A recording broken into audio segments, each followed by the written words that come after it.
Welcome to episode 99 of the Ski Podcast, and thanks for joining us, listener. Today we're going to be finding out all about the French ski resort of Plagne and about the ski scene in Ireland. My name is Iain Martin. I'd like to introduce my guest today. I'm delighted to welcome two first-timers to the show. Regular listeners might recognise Jen Tsang's voice as she reported from Plagne in episode 93, but she is live on the show for the first time today. Hi there, Jen. How are you? Hi, yeah, it's really good to be here. Lovely to be in all of your ears. You are in Plagne right now. You said to me in the green room earlier that the weather has turned slightly. What's it looking like out the window just now? Yeah, so it's quite drizzly and wet and grey, overcast today. So I live in an apartment block 9 floors up, and at the moment you can't see the ground or the mountains. But I have been told there's some snow across the valley on Mont Blanc, so it's well received, like we say. Okay, right. So you're literally in the clouds today, and you mentioned that snow. I did see that there was snow on the Matterhorn yesterday morning, and also a bit of snow in the Pic du Midi in the Pyrenees. And Catherine, welcome to the show. You're slightly nearer to the Pyrenees, but where are you just now? Normally you're in Dublin, but today? Hi, Iain and Jen. Thanks for having me on the 99th episode. I am in the depths of Catalonia at the moment. I'm about 2 hours away from Baqueira-Barret in the Catalan Pyrenees. So I'm in the pre-Pyrenees. The pre-Catalan Pyrenees. Yeah. Okay, excellent. I've skied in Baqueira. We've had a couple of features on the show about that before. But, a traditional question I like to ask my guests when they're on is when and where you last skied, or when you were last on snow. Let's start with you, Jen. I have a feeling I probably know the answer, but tell us anyway.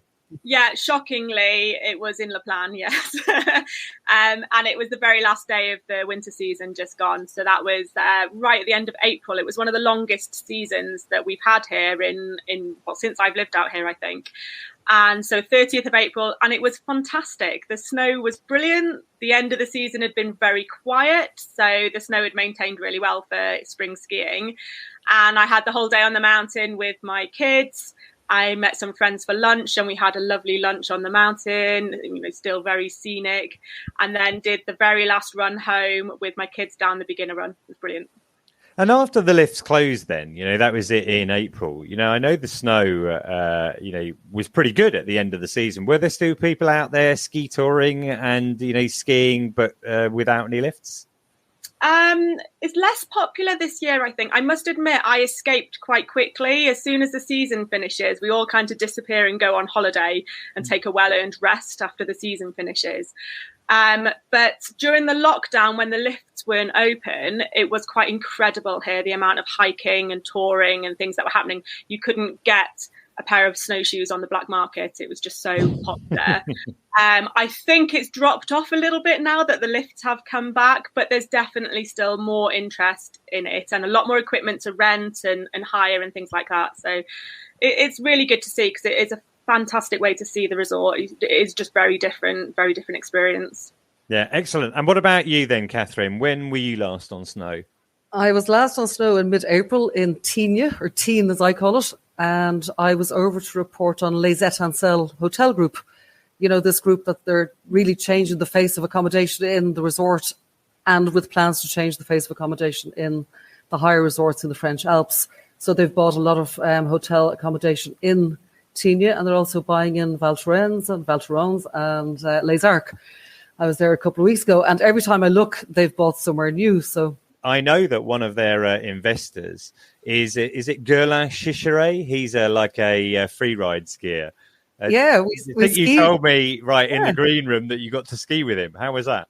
We got to spend the morning skiing with Guerlin, and it was amazing because it was his first time skiing in 3 years.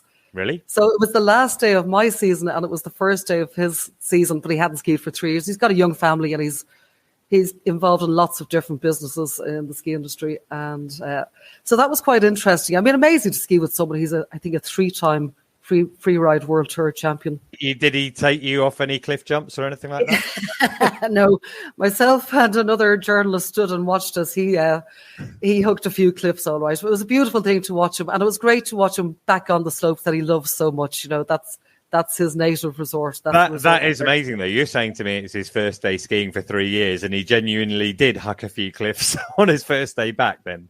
He definitely did. Yeah, we watched it. It was amazing. He's quite a guy because he's also raced.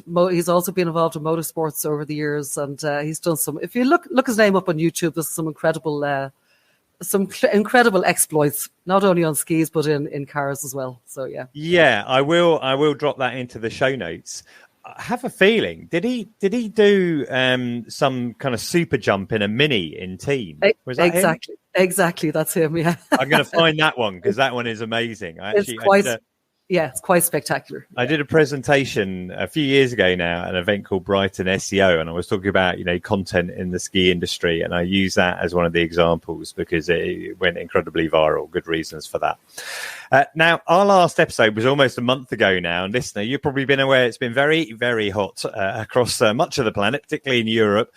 Sadly, glaciers have been melting and closing. The freezing point in Switzerland went up to 5,184 meters measured by a balloon. Now, I'm going to be going to Zermatt, which is sadly closed for skiing at the moment next month.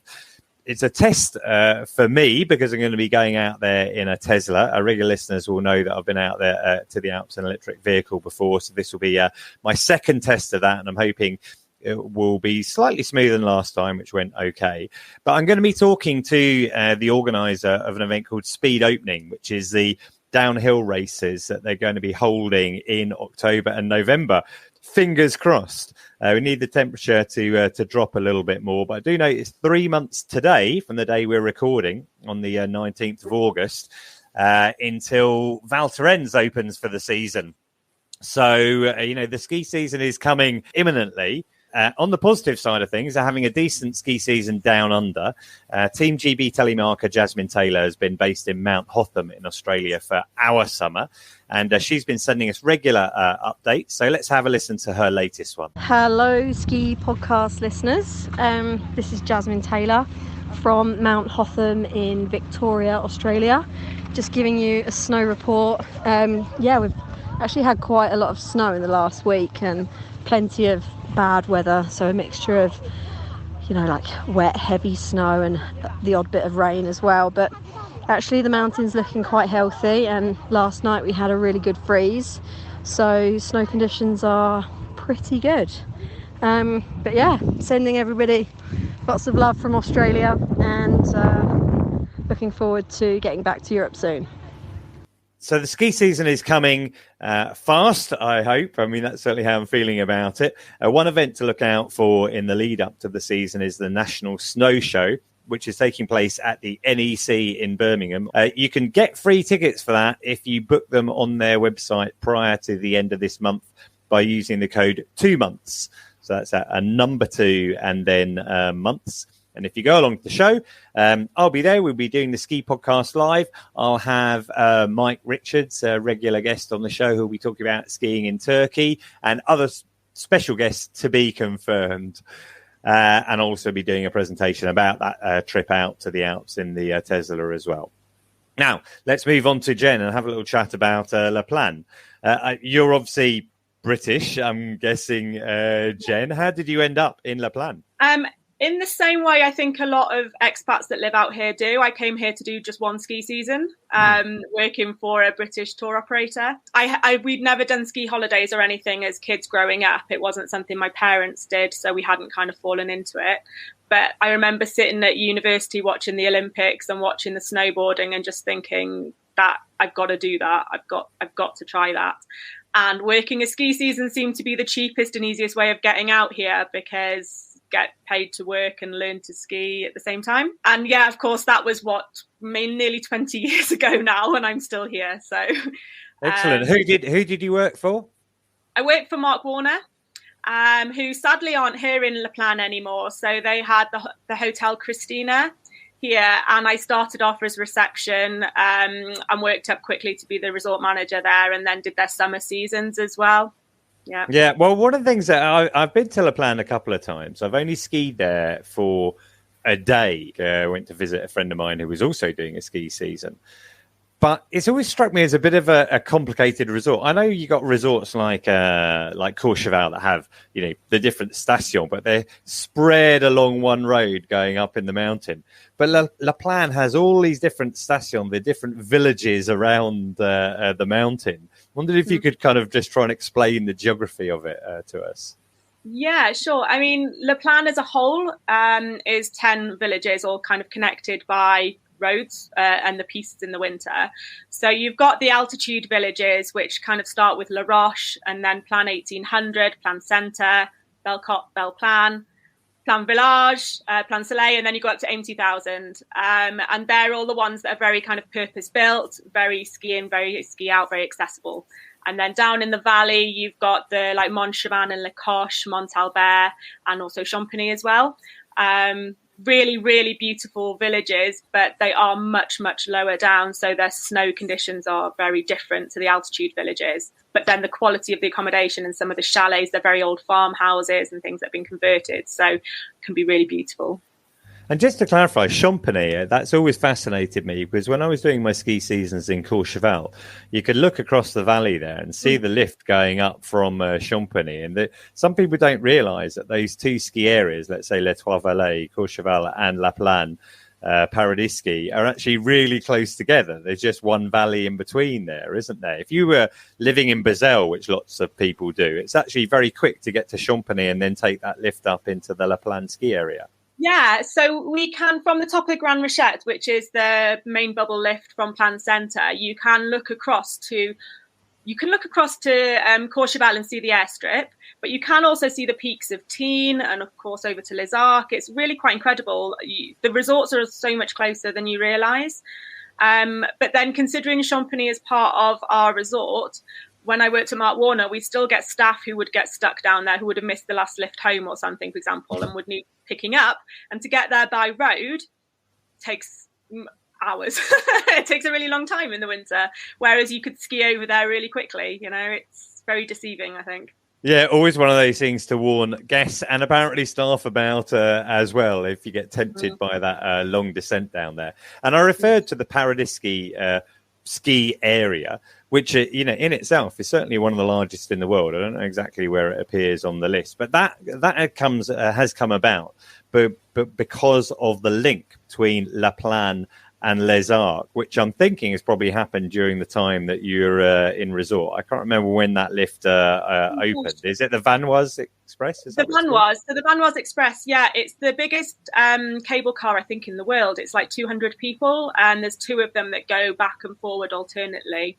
And it's about a 5-minute crossing. And it is quite incredible because you are going across the valley. So it's quite dramatic. I'm not sure how long it's been open. It was open before I got here in 2005 and 6. It has shut for a couple of seasons in the middle. They had some technical problems with the cables and things one year. But otherwise, yeah, it's open and running. Yeah, well, I should have checked my facts before I came on. Classic error there. But, with that, do you think that it's realistic to be skiing in La Plagne and then get over and ski in Les Arcs? You said it only takes 5 minutes, or is it really like a full day out to do that? I honestly think it's a full day out because you want to make the most of it. You're buying the lift pass to go and explore the full area. I mean, I'm in Plagne Centre here, and to get from Plagne Centre to the Vanoise to head over to Les Arcs maybe take 30 to 40 minutes of like comfortable skiing, and then you're over in Les Arcs, explore for the day, that's fine. But to come back, the way the lifts kind of connect to one another, to come back from the drop-off point of the Vanoise to get back to Plagne Centre actually takes more like an hour and a half to 2 hours almost, because you've got to get about 4 or 5 lifts to get back up and over the mountains to get back. So it's a full day commitment. So we often get beginner skiers asking if they'll be able to get over there, or people who've dropped their kids at ski school who want to go over and come back. And it's not really doable unless you're just flying there and flying back and not enjoying it. Yeah. Okay. That's interesting. And in relation to La Plagne itself, I said I skied there, and I did ski with someone who was working a season. So I was guided round, and we had a brilliant day skiing, and we spent most of our time off piste. And I think that one of the things that he was saying to me is that, La Plagne is kind of overlooked by a lot of experienced skiers because it tends to have this reputation as a family resort, a family ski area. But in fact, there's lots and lots of testing good skiing that doesn't get skied out immediately as it would do in some other places, like, for example, Chamonix or Courchevel or whatever. And you could be going there days after fresh snow and still get fresh tracks. Is that true, or is that just a rumor that La Plagne people like to spread? I want to tell you it's true, but then everyone else is going to know about it and come here. But yeah, it is really good. I mean, the La Plagne, it's not one of the most beautiful resorts. It's purpose built, so it's very high rise. It's not that chocolate box kind of ski resort. But the benefit of that is that the skiing is so incredibly accessible, and that goes for the piste skiing and the off-piste skiing as well. So it does mean you can get out and really explore and hike and things to places, like you say, that don't get kind of trekked out, the day that the snow has arrived. Having said that, I haven't had the chance to explore it as much as I would like since having 2 small children. So I kind of watch enviously as the faces get the first lines down them. But I'd hope to be back out there a bit more this winter, fingers crossed. And, you mentioned the winter, but obviously it's a year-round resort. You live there year-round. There's no summer skiing in La Plagne. But what's the summer season like? Is it a very short summer season? Yeah, the weather is definitely not a short summer season. It's hot and beautiful from kind of mid-May, I would say. But the actual season opening for people to come and visit is 8 weeks max, really, kind of July and August. But it was a very slow start to the summer this year. I think the French holidays kind of started a little bit ahead of the UK school holidays, but we really didn't kind of pick up guest numbers in resort until late July, I think, and then August has been booming. Like a lot of resorts, La Plagne has trail running on offer, which has always been interesting to me. There is a famous event called the in English 6000 D trail race. I think you took part in maybe not that one, but one of the other events associated with it this summer. Yeah, I did. So was it 2 weeks or so ago now? I did the Découverte one, which is 11 kilometers, and it starts in Plagne Centre and it loops up and down through 3 or 4 of the different villages. So there's a lot of elevation, kind of up and down climbing. But it's brilliant. We were quite concerned because when it was scheduled, it was for the middle of the big heat wave that was coming through. So the temperatures, even up here in resort, were kind of mid-30s and things. It was incredibly hot, but fortunately the temperatures just dropped a couple of days beforehand, and we had a little bit of rain, which kind of freshened all the trails up. And the big race itself, then, it's called like 6,000 Day or 6,000 D because it's taking in 6,000 meters of up and down, is it? Yeah, it's absolutely massive. I think I'm going to get tested on my maths here, but I think it's 67 kilometers distance, the main big race. And it starts in the valley in Aim at about 5 a.m. So all the runners are in head torches. It's pitch black. And then they head up the valley and they go up through all the different villages. They come up the bobsleigh track, which is obviously not coming loose in the summer. So they run up the bobsleigh track and then they come through all the villages, all the way up to the glacier and then back down. It's pretty incredible. Right, yeah. Well, strangely, that's the sort of thing that appeals to me. It's on my list for something to try at one point. You mentioned the bobsleigh just then. Normally it was used in the Winter Olympics 1992, hosted at Albertville, I think, for the bobsleigh event. But holidaymakers can now try it as well. I don't think it's quite the same bobsleigh that they use in the Olympics, but have you ever done that before? Absolutely. You can't live in La Plagne and not do the bobsleigh for sure. They do use the racing bobs as well. There's a couple of different options you can do. So there's one that is called it used to be called the Bob Raft, and it looks unfortunately like a glorified bathtub. It's very clunky, it's not aerodynamic, and it's a lot slower. And that one you can go in, there's 4 of you at a time, but there's no driver or anything. So it's a little bit slower. It's still pretty fast. And then there's a single one that's more like a luge, which is pretty fun. And then the really fast one is the racing one. And that is with the professional driver. And that's when you're really in the kind of bob experience. It's quite incredible because the professional drivers are all the competitors, the French champions and national champions and things. So you really are getting that full kind of immersion experience. It's pretty exciting. You feel those forces as you go around the bends, do you?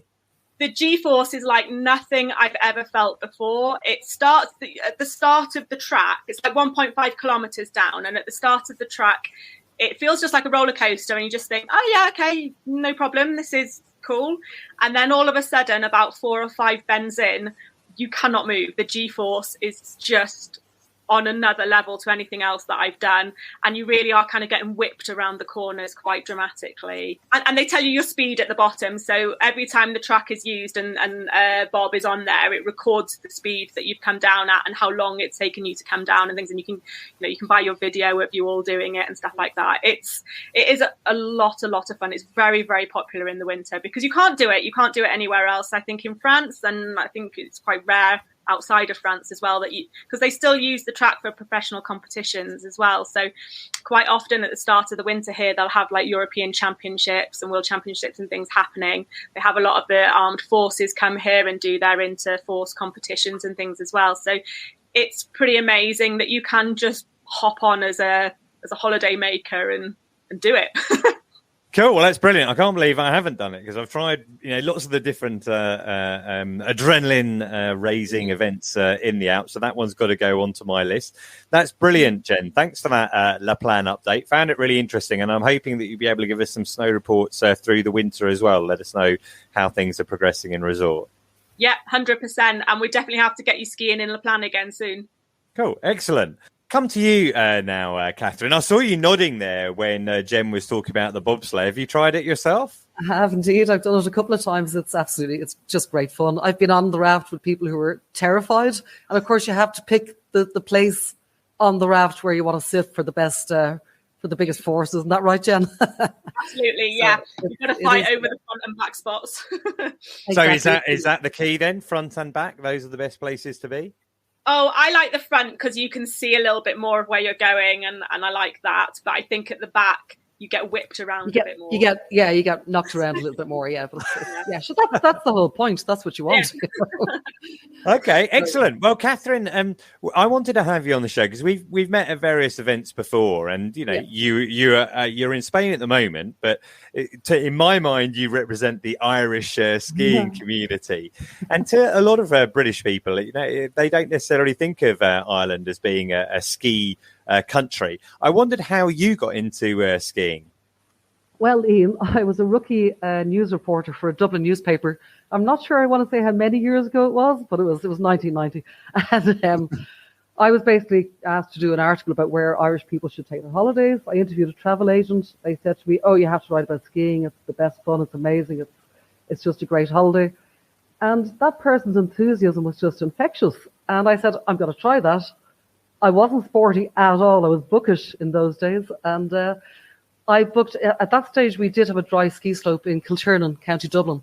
And I booked my first 4 lessons on the dry slope. And that's where I learned to ski. So, sorry, you said there was a dry slope. Where is that dry slope? First of all, we got a ski club of Ireland in 1964. And in 1974, they moved to where they still are. It's Kilturnan in County Dublin. It's in the foothills of the Wicklow Mountains, as we call them. Our highest peak in Ireland is just over 1,000 metres. So we don't have high enough mountains to have enough snow to ski, at least not very often. Are there any other dry slopes there in Ireland? No, that's it. So just the one. So a lot of the community's got to be based around that. And you said that, the Ski Club of Ireland, started up.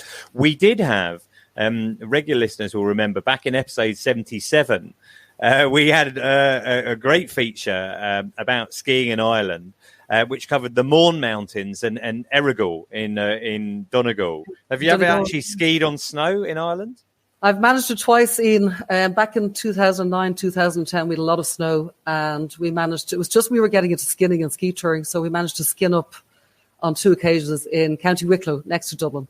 So skinning up and skiing back down. It wasn't quite Verbier, but it was good fun, and it was just great to get your skis on in Ireland. Yeah, for sure. I mean, I'm guessing that doesn't happen very often. How high were those peaks that you're going to in County Wicklow then? Oh, there's a question. I should have done my homework before I came on the show as well.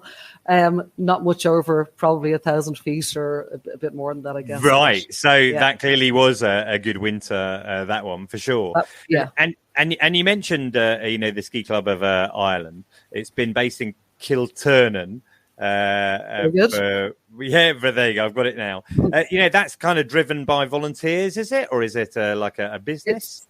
It's totally driven by, they've got 150 volunteers I think it's 90 ski instructor volunteers and the rest between, reception staff and booking people in for lessons and fitting skis and boots and all that kind of stuff. So 150 people. There's a huge amount of energy and community effort that goes into maintaining the ski club. They've been there in the same place for almost 50 years.